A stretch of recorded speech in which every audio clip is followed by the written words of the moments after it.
అత్యధికంగా రైతులు పండిస్తున్న పంట వరి ధాన్యం. ఇవాళ వరికి కనీస మద్దతు ధర 1960 రూపాయలు ఉంది. కానీ కేసీఆర్ చేతిలో రైతులు మోసానికి గురై ఇవాళ దళారులు మిల్లర్లు 1200కు 1400 కొడుతుండ్రు. కాబట్టి 1960 రూపాయలున్న వరి కనీస మద్దతు ధరకు మించి 2500తో ఓట్లు కొనే బాధ్యత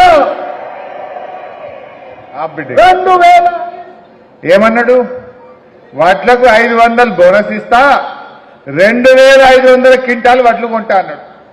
ఇంకా ఒక అడుగు ముందుకేసి, అప్పుడు వానకాలం ఉండే, వానకాలం పట్టొస్తుంది, వడ్లు అమ్మడం ఆపుండ్రి, ఇక మేము రాగానే 500 బోనస్ ఇచ్చి వడ్లు కొంటా అన్నాడు. వాళ్ళు వచ్చిండ్రు కొన్నారే. వానకాలం వడ్లకు బోనస్ ఇచ్చిండ్రా? ఇప్పుడు యాసంగి వడ్లు వస్తున్నాయి, మక్కలు వస్తాయి, కొన్ని మన ఎల్లారెడ్డిలో మక్కలు వస్తాయి, జర కామారెడ్డి మొక్కన వడ్లు వస్తాయి. మరి ఇప్పుడు వాళ్ళు వడ్లకు 500 ఇస్తామన్నారు, మక్కలకు 500 బోనస్ ఇస్తామన్నారు.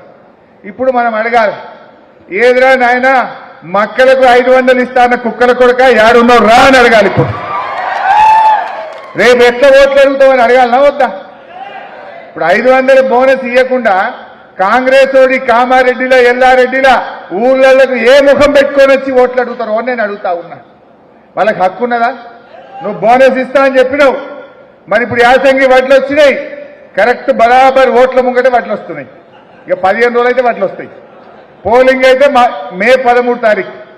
ఇక మనము ఈ కాంగ్రెస్ వాళ్ళు ఎవరి ఊర్లోకి వచ్చినా ఈ వీడియో చూపించాలి. ఇవి ఎవరు ఇస్తారు చెప్పురు, ఈ బోనస్ సంగతి చెప్పురు. బోనస్ ఇచ్చింది గప్పుడు మా ఊళ్ళోకి వచ్చి ఓట్లు అడుగుండని చెప్పి గ్రామాల్లో మీరు మంచిగా రైతులతో చర్చ పెట్టండి. ఈ కాంగ్రెస్ పార్టీ